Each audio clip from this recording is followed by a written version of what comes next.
It is very easy. Well, I'm going to continue trying to practice my dandiya, but you guys go check out our next story where we meet a blogger who would rather draw in his blog than write.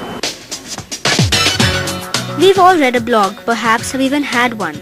However, lesser known but equally addictive are visual blogs that are also known as webcomics. FlyYouFools.com by Saad Akhtar is a 3-month-old Indian webcomic that looks at life and its irritants.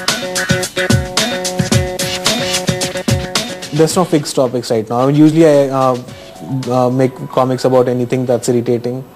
So those are a lot of things when you're living in India. And I have an Indian audience, so I usually talk about irritations in India. Like telecallers, serials. So yeah, it's been a good response for that. So it's mostly free of topics right now.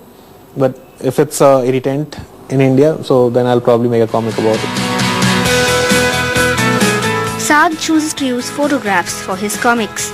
He takes pictures of them in Photoshop to create his comic panels.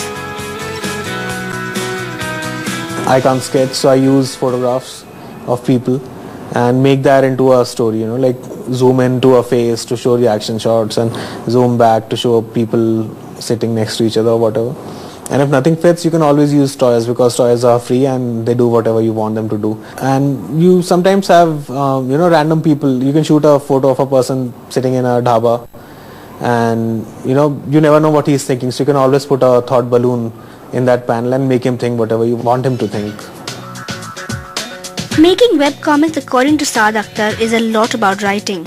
To be able to communicate your ideas in a few lines that take just 20 seconds to read isn't easy.